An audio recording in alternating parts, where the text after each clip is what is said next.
Today's guest is Sarah Averill.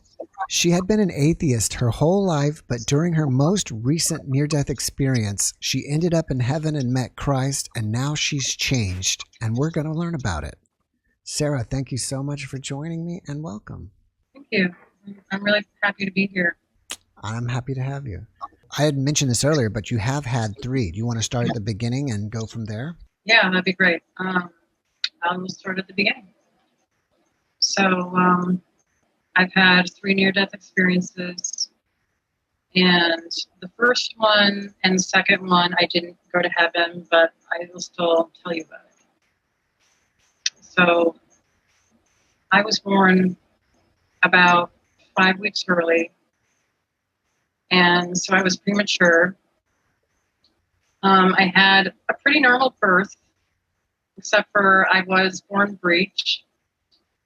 And after I came out, everything seemed to be good. And the doctors looked me over, they looked my mom over, and we were both healthy.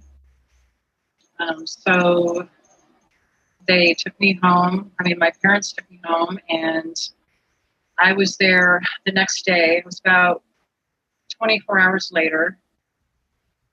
And my mom, she was laying in bed, and she was trying to nurse me. And all of a sudden, I started choking. I started choking when she was trying to feed me. And I just turned completely blue. I just totally stopped breathing. And my mom totally freaked out. I think she was worried that I was going to not come back. So she called 911 right away. And the paramedics came as fast as they can. But while they were waiting, they actually tried to hit me on the back a bunch of times to get me to start breathing. And after like a few minutes, I came back. But I don't remember what happened when I died. I just know that it happened for a brief moment, for a few minutes. And after everything happened, I don't know if anything changed within me because I had just been born, so I didn't know who I was beforehand. But I do know that as a young child, I was very sensitive, very empathic, and it kind of got really hard for me after a while because I would be able to feel what other people were feeling. And sometimes I would get confused and I would think that it was me and that I was feeling that emotion, but I wouldn't know why that I was feeling. There was no reason for me to feel that way. And I was living in Rochester, New York until I was 9 years old. And I had a lot of friends. I did pretty well with that. I wasn't shy or anything in the beginning. But as I got older and I started moving, I actually moved to Santa Fe, New Mexico when I was 9. And it was really hard for me because kids are mean to new people. And I got extremely shy. And kids would make fun of that. They were very vicious. They would call me names all day, like fish lips, stupid, ugly, Sara Lee pie, Sahara Desert. I don't know. Those were just some of the names they called me. But at the time, it sounds funny, but at the time, it really did hurt. And I really hated school. I dreaded going to school. I didn't want to go. It was like torture for me. And I would beg my parents to not send me back.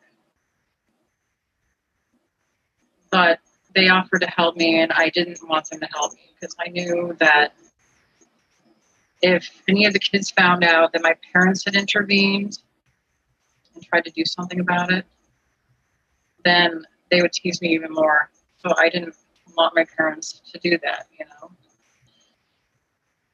So I just pretty much went through this for about 3 years, just having a lot of physical violence as well, where kids would just like start like throwing spitballs at me or kicking balls at my face and being beat up.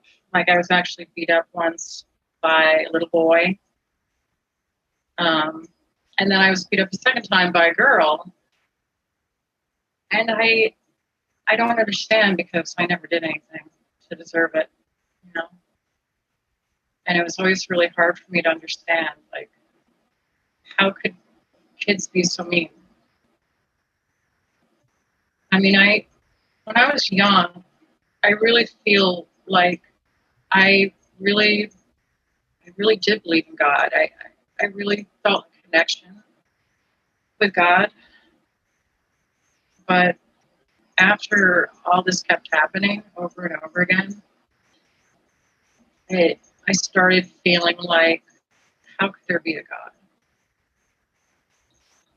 Because how could I be treated like this if there is a God? So my connection to God got severed pretty much, and got really I got really angry.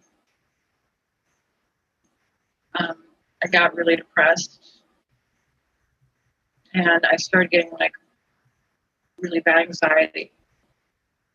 I guess you could say like I had PTSD or something from this whole experience. And it affected me most of my life. I mean, I'm still working on healing a lot of stuff. So when I got out of elementary school, I got into a private school, and that is where I had the chance to fit in with other kids. So they were all smoking, drinking, doing drugs, you know, all that stuff. And I was like, you know what? If I do it, they will accept me. And that's all I really wanted, was to be accepted. So I started smoking cigarettes. I started stealing them from my dad. He smoked at the time. I'd like go in the garage when they were asleep, and I'd steal some cigarettes, go outside and smoke them, and take a few with me. And then I would steal their wine or whatever, their alcohol. They didn't usually have a lot, but I had some other friends that were in school, and they would bring like bottles with them when we would go to school. And we would get so drunk when we were in class, just during the day. And I don't even know like how the teachers didn't know that we were totally wasted. But it was like, I didn't have this fear anymore. I liked that I wasn't shy anymore, and I could just be myself, and I didn't care about what anyone thought. And then I was making a lot of friends. I was being invited to like parties. It just felt good to finally be accepted. So I started going to a lot of parties. I started going to a lot of raves almost every weekend. And that is where I started doing heavier drugs. When I was about 15, 16 years old, I progressed to like ecstasy, acid, cocaine, that kind of thing. And I was having a good time. I mean, I really didn't have that many bad things happen. I mean, once in a while I would hear about like a friend overdosing or something like that, but for the most part, it was all good fun. And there was something bad happening, so why would I want to stop?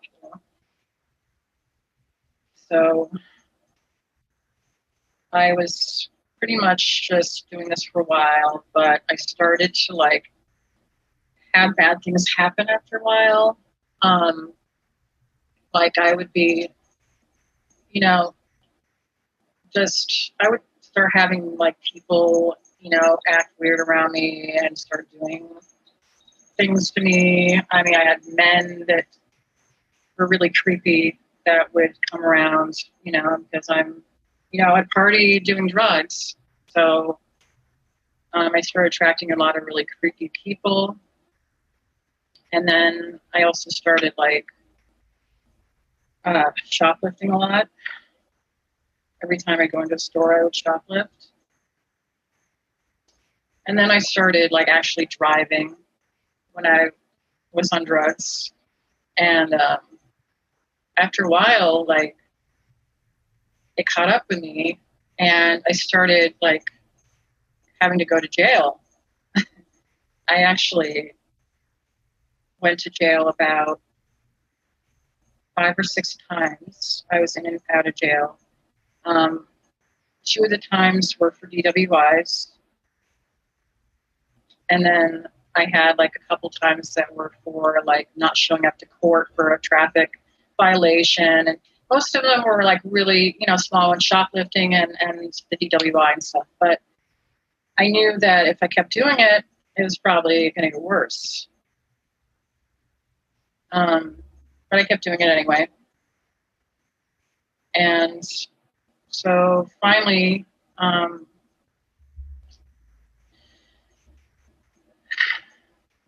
I was, sorry,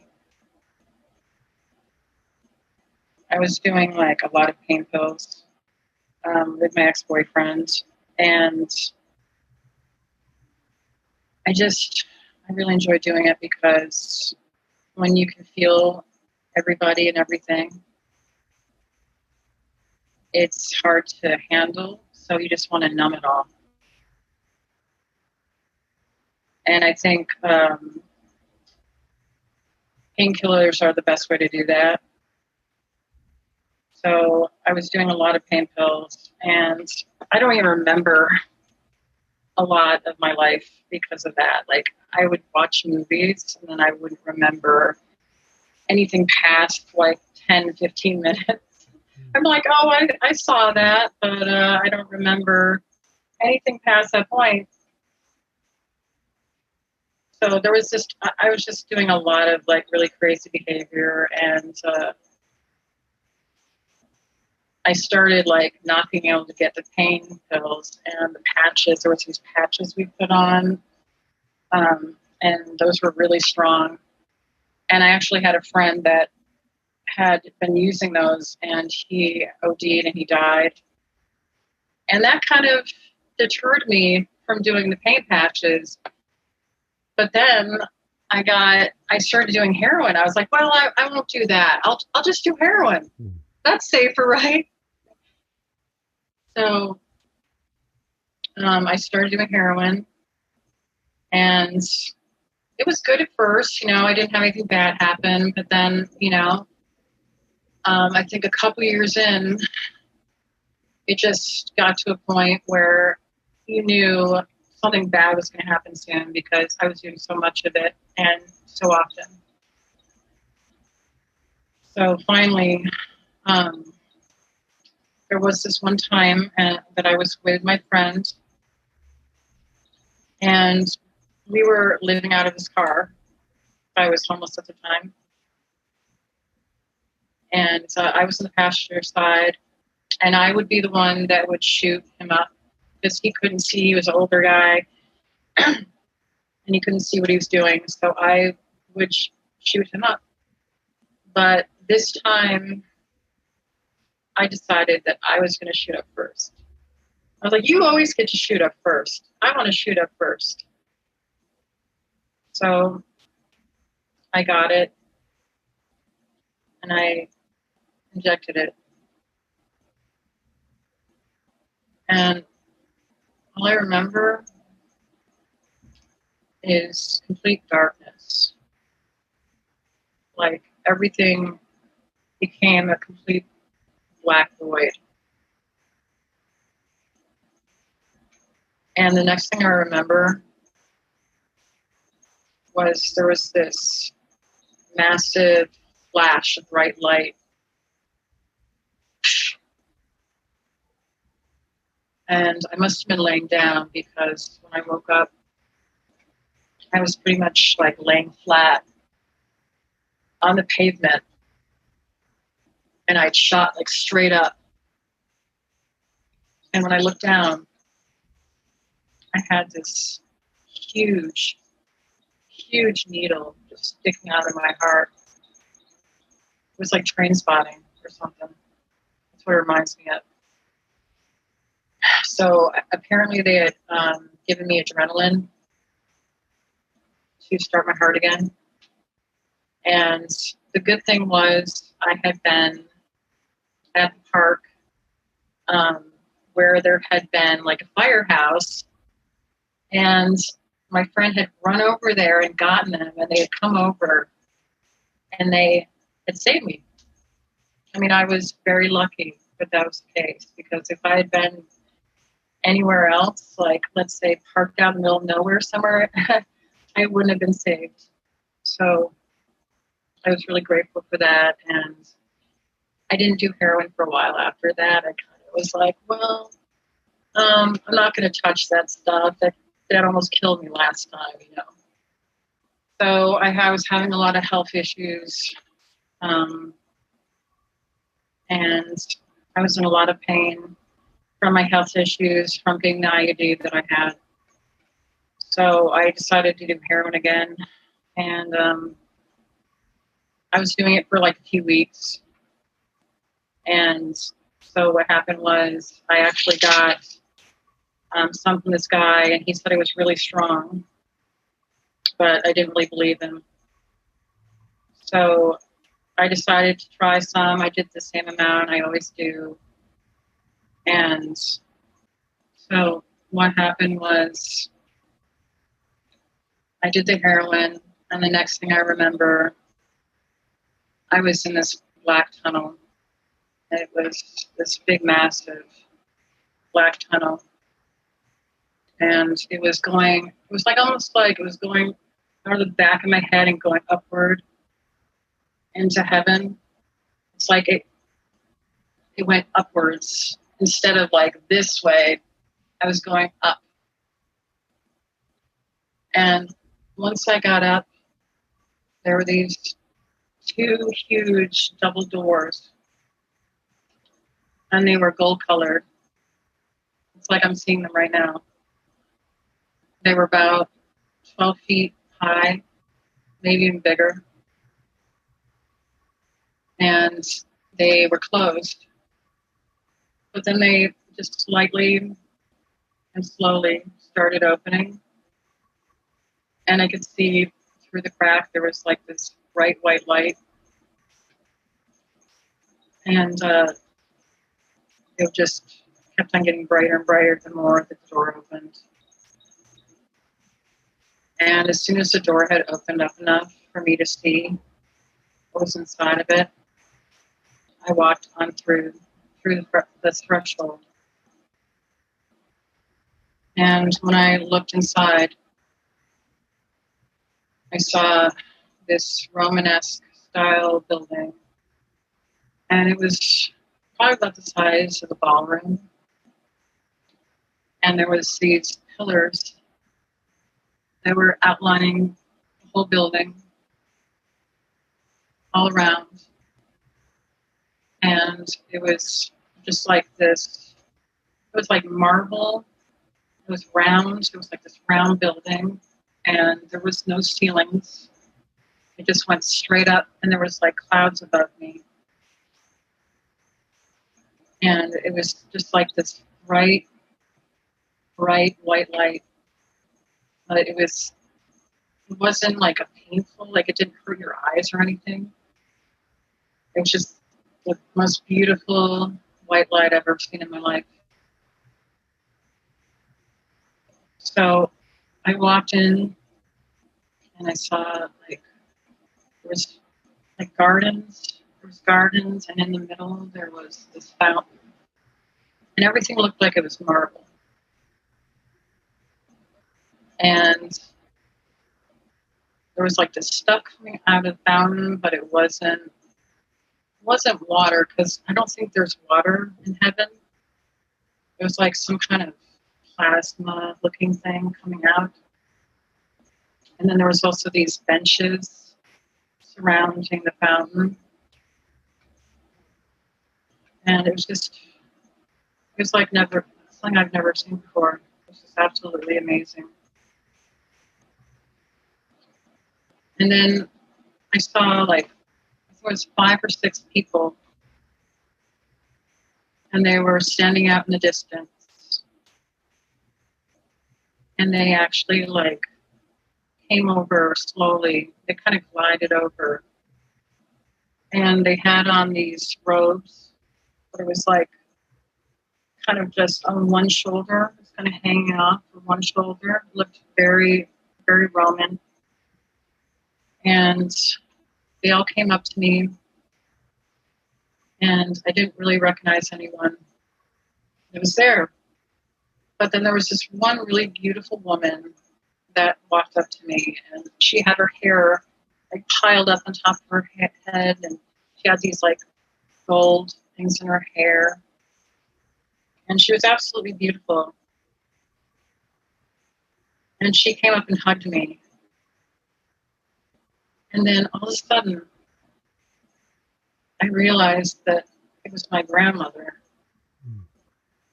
and that she was just young, and she was absolutely beautiful, and I'd never seen her that way before.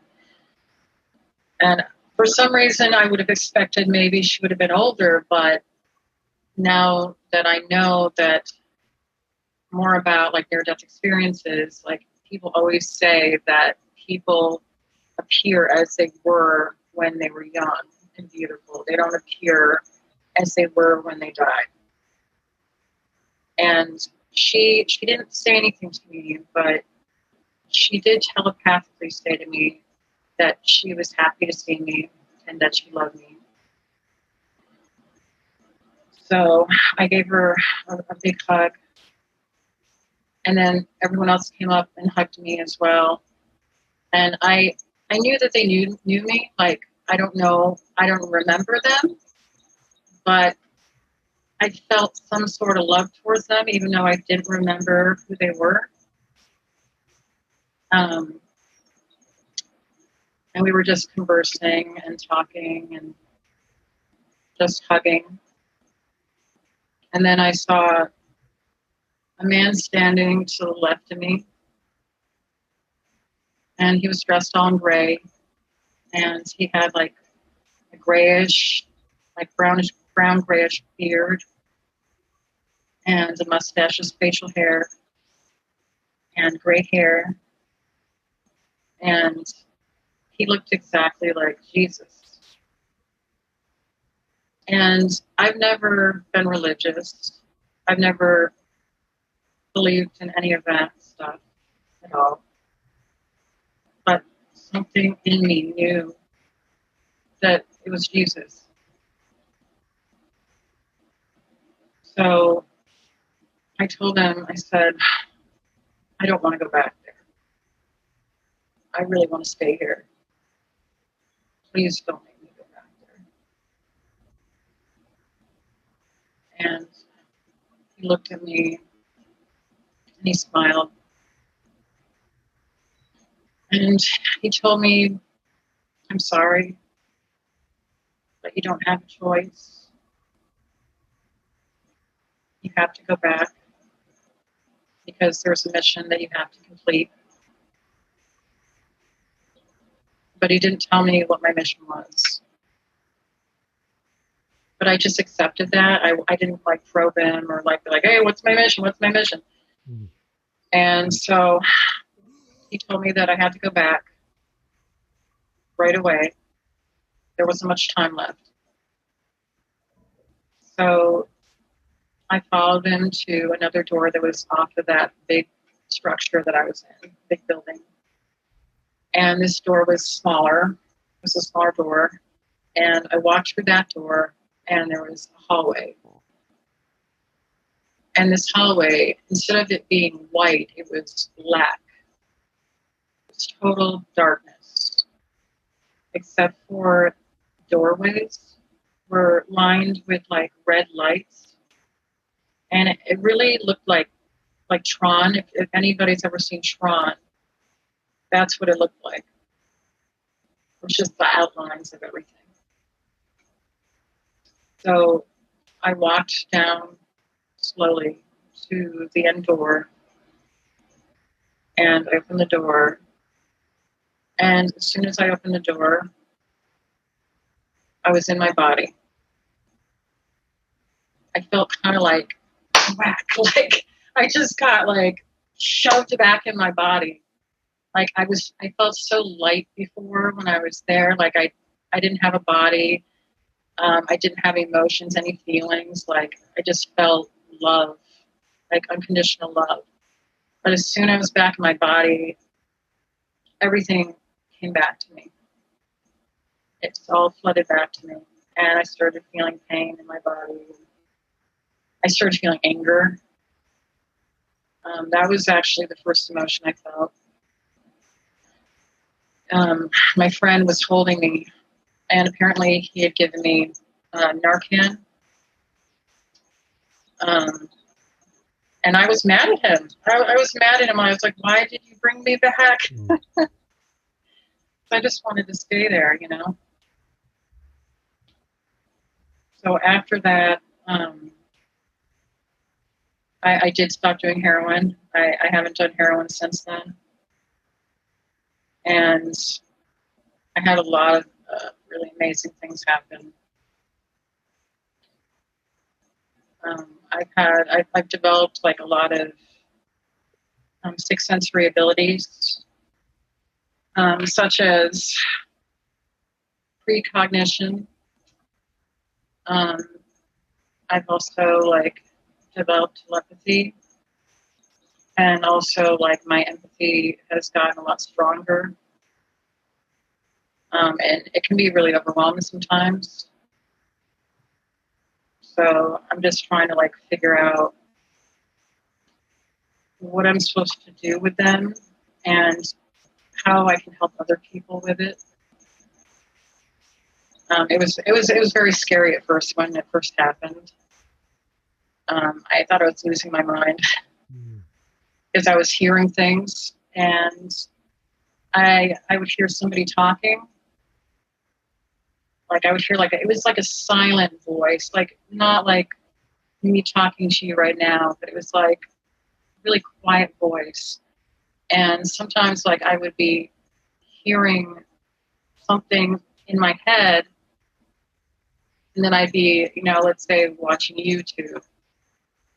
And then that exact same thing I heard, that person would say like a few seconds later. And so this has just been ongoing. This has been happening. And it just happens all day long, all the time. And I've definitely gotten more used to it.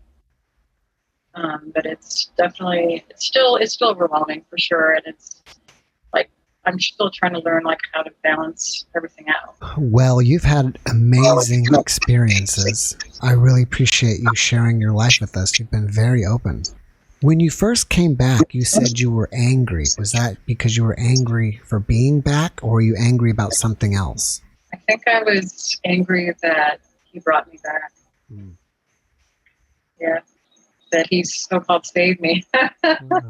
It's amazing because you are my fourth person that has seen the Roman buildings during their NDE. So it's nice to see that confirmation. Yeah, I mean, it was definitely Romanesque, and it was massive. Just massive, huge building with pillars. It was absolutely beautiful. I think it's like what they talk about in the Bible, like the mansions in heaven. It's kind of what it reminds me of. Now, you said that you're not an atheist anymore. Can you tell me where you are at religiously at this time in your life? Sure. I'm not very religious, but I do talk to Jesus all the time now. And I know that's maybe hard for some people to understand, not being religious, but loving Jesus and talking to them all the time.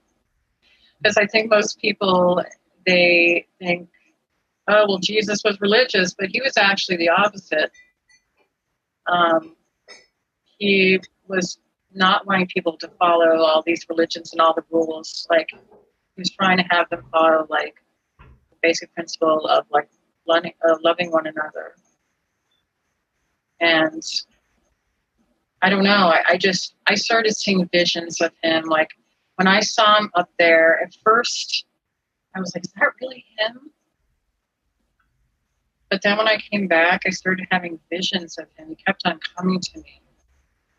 And I kept hearing his voice, and I couldn't stop thinking about him. And I was like, this is so weird. Like, I never believed in him before, and I don't know why I can't stop thinking about him now. It's a big change for me, and I sometimes have a hard time with it because I didn't grow up with it, and it's still, like, hard for me to believe sometimes. But it's totally changed my life. I mean, I used to be depressed all the time, and I was very suicidal as well. I tried many times to commit suicide, and those 2 times that I died were not even part of that. I didn't want to be here because of all the evil that I saw in this world, all the darkness. And for me, it was like overwhelming, and I didn't want to deal with it anymore.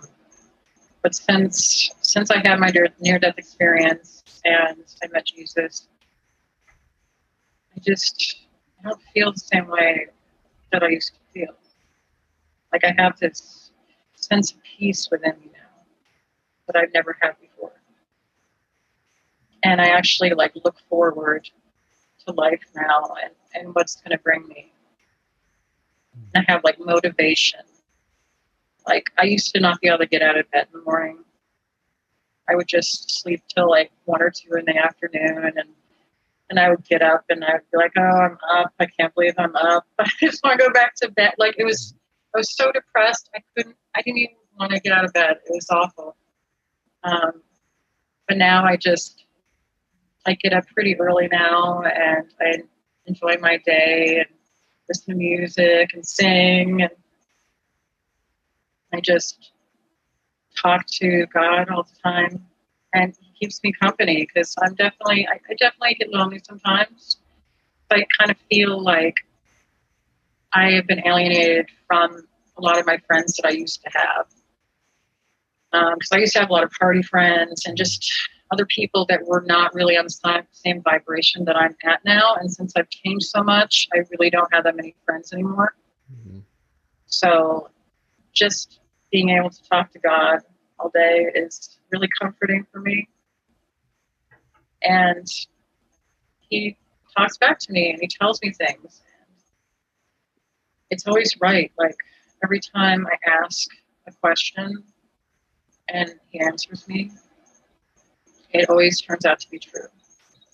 Every time. There's just been so many amazing things. Just the fact that I went from being really sick and an addict to being, like, the healthiest I've ever been. I mean, I literally haven't gotten sick in about 5 years, ever since that happened. And I used to get sick all the time. Like, every month I had something else wrong with me, you know? When did this happen, this last NDE? Was it in 2015? That was 5 years ago, and it's 2016. Okay. Do you remember the experience like every day? Like it's something that you just can't shake, like you're reliving it all the time? Oh yeah, yeah. I think about it all the time. And the thing is that it seems to get stronger as time goes on. I mean, if you think of it like a dream, it kind of reminds you of having a dream when you have a near-death experience. But the difference is that it seems to get much stronger instead of you forgetting it, the more as time goes on. So it's like there's always new details that are coming up that you're like, oh yeah, I remember that too. Mm. You know, you're always discovering new things. So you mentioned that you stopped heroin. Did you totally come clean afterwards? Yes, That's great. it was hard. Oh, interesting.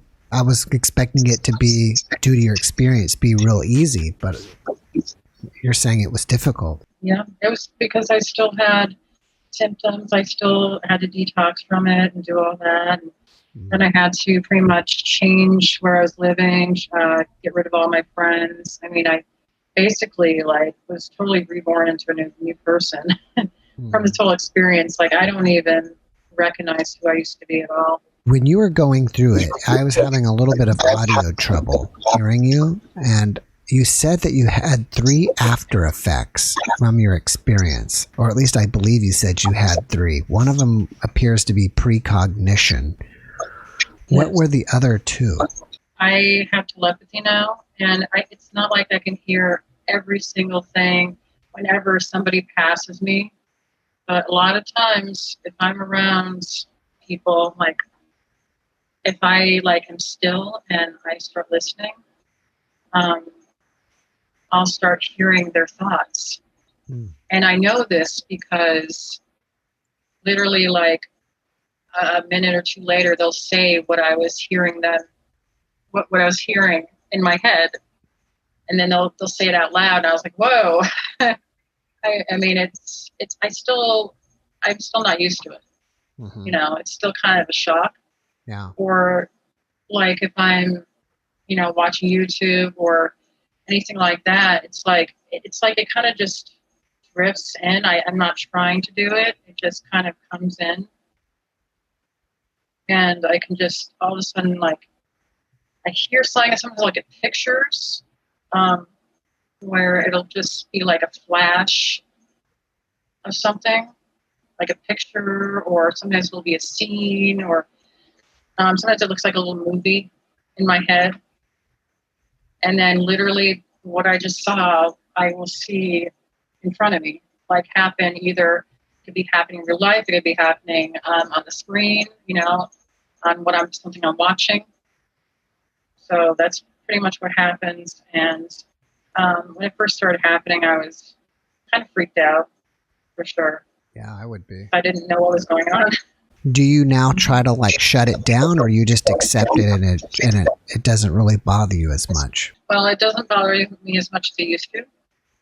It was really scary at first. Now I kind of know what's going on. And so I kind of have fun with it now. And now I'm kind of getting to the point where I want to be able to control it better and actually maybe use it for something instead of just having it happen to me, where I apply towards something. And I would love to use it to help other people in some way. Yeah. I'm still trying to figure out how. You know, it's funny you say that. I had a guest, and she can do something in her dreams where she can get lottery numbers out of her dreams, and she gives the money away. That's amazing. Yeah. Oh my gosh, I want to do that. Yeah. I should learn how to do that. Yeah, I think it's fantastic. It Is there anything that really inspires you a lot about your experience? Well, it just shows me that there's so much more to this reality than meets the eye. You know, it's like, it just showed me that there is a God, there's heaven, that, you know, all of this is kind of like, I feel like this reality is almost like a matrix that we're living in. And we're able to create our own reality with our thoughts and emotions. And so if you're like doing negative things, thinking negatively, it's going to, you're going to draw that to you. But if you're like thinking positive thoughts and being positive, you're going to bring those positive people into your life, those positive experiences. And I guess I didn't really realize that until after I had that experience. It totally changed my whole perception of reality. Do you have some examples of you changing yourself or changing your thoughts into positive and then positive things happening to you? Yeah, I mean, just the fact, like, I used to, like, really hate myself. And so I would always say, like, negative things to myself all day long. And by doing that, I started attracting really negative people who treated me badly. And then it kind of snowballed from there. And then they would bring me into bad stuff. And then I would have bad stuff happen from there. So it was all connected.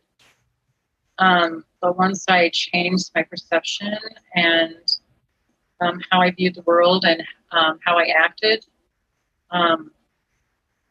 everything shifted. And I started being able to like almost like manifest these amazing things into my life that I never thought was possible.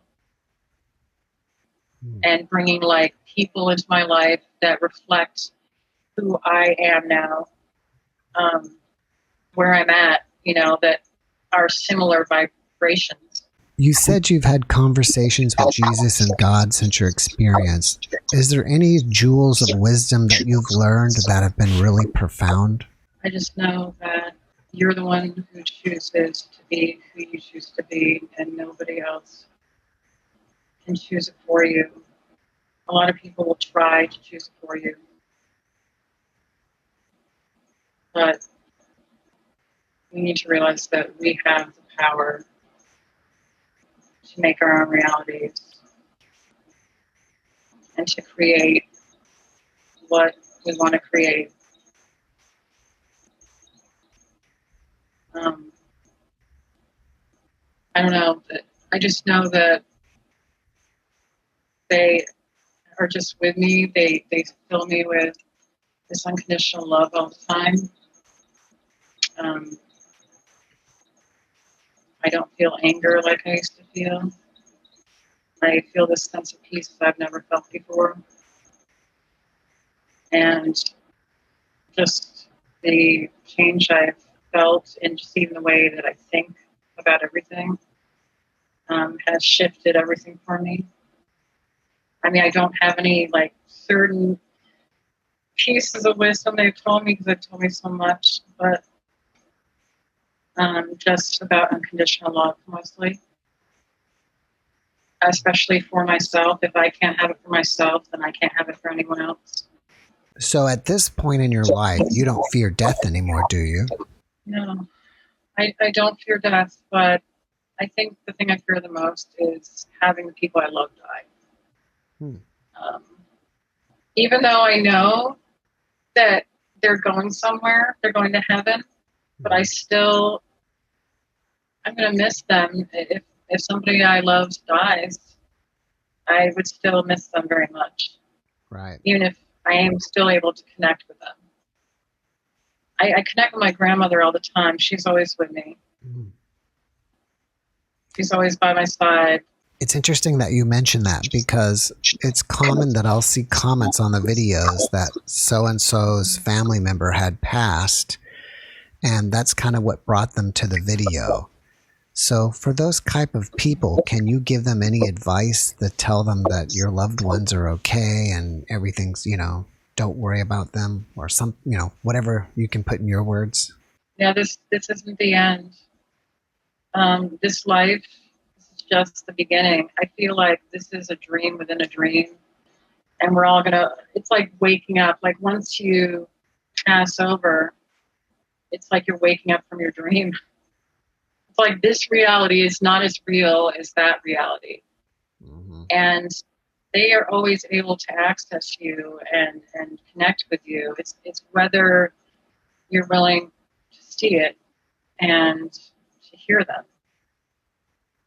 because they are with you and they have not left you. Is there a way, or can you give any advice on how to connect with Jesus or God without having an NDE? You just have to believe. You have to really believe and know that God is real, that Jesus is real, and feel it in your heart. And just pray, talk to them like a friend. You know, you don't have to like just always like go like this and worship them like that. I mean, you can if you want to, but it's more like a best friend kind of relationship, and also like a fatherly relationship. But you can be yourself, and God will love you no matter what. You kind of covered what I wanted to ask was, and it's another common thing that people will say, is that it's more real over there than here. Yeah, when I've been here, sometimes I'll be going throughout my day and I'll just get kind of like weirded out because I'm like, this doesn't feel real. It just feels like a big matrix. Mm-hmm.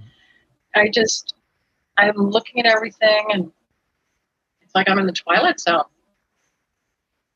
It doesn't feel real to me. And it trips me up sometimes, for sure. I mean, it is real to a certain extent, but how real? I'm pretty sure you can say this, but the near-death experience is a completely different thing than a drug experience. Oh, yeah. Yes. Yeah, it's very different. Like, near-death experience was very, like, clear. It was very real. And I remembered every detail of it. You know, if you were having a drug experience, you wouldn't really remember anything. Like, I mean, the many times that I've gotten high and done drugs, I don't remember anything usually, you know? And it doesn't fill you with a sense of well-being and peace and, like, unconditional love. Right. It does the opposite to you, you know?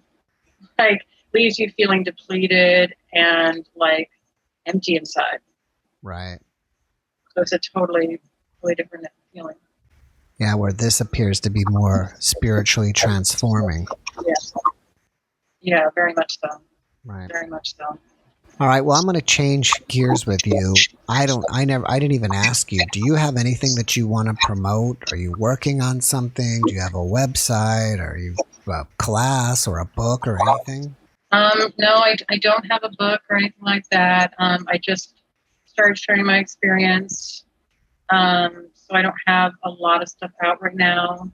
I am working on writing my testimony and then videotaping it. I also enjoy singing, so I do have like a YouTube channel with a few videos. I just started doing that, and I'm going to be getting a microphone and recording some music pretty soon. So I have YouTube, I have Instagram, Facebook, and I have my email. I'm happy to put those in my video. So if you want to share them, I'll put them in the description, and people also can hear them here. Yes. What's your YouTube? Yeah, that would be great. What's your YouTube channel? It's Sarah Indigo Angel. Okay. That's my YouTube channel, and then I have Instagram is Sarah Indigo Angel 333. And then on Facebook, it's just my name, Sarah Averill. And my email is sarahindigoangel@gmail.com. And I would love to hear from other people about if they've had any near-death experiences and had any experiences with drug addiction. That would be great. Mm-hmm. I always like to hear about other people's things and what they've been through and be able to talk about it with others. Do you think it's best for people to contact you on Facebook or email, or it doesn't matter, either one? I mean, I think email is probably the best because I have a lot of people contact me on Facebook, so it can like get a little bit too much. I mean, they can if they want to. Right. Okay. It's up to them. All right. Mm-hmm. Before we finish up here, do you have one last positive message that you can share with everybody? Your experiences don't make you who you are. You can always change your life if you decide to change it. You don't have to stay in the depths of despair. You have the power to change it.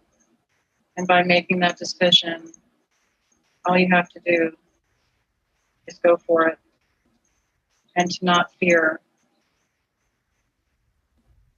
Just don't fear life. There's just so much out there. And by letting depression take you over, there is no point in living life that way. I lived my life just fearing life the whole time, and it didn't get me anywhere. So just being open to unconditional love and being open to other people instead of trying to hide away is what I recommend doing. That's a great message. Thank you, Sarah, for being my guest, and I wish you the best, and have a great evening. Thank you very much. You too. Mm-hmm. All right. Bye-bye. Bye. Thanks for watching the Jeff Mara podcast. I really appreciate you. Another way to show support is through YouTube memberships. And if you do, there are loyalty badges and other perks depending on your level of membership. All you need to do is click the join button underneath the video to find out more. Thank you for your support.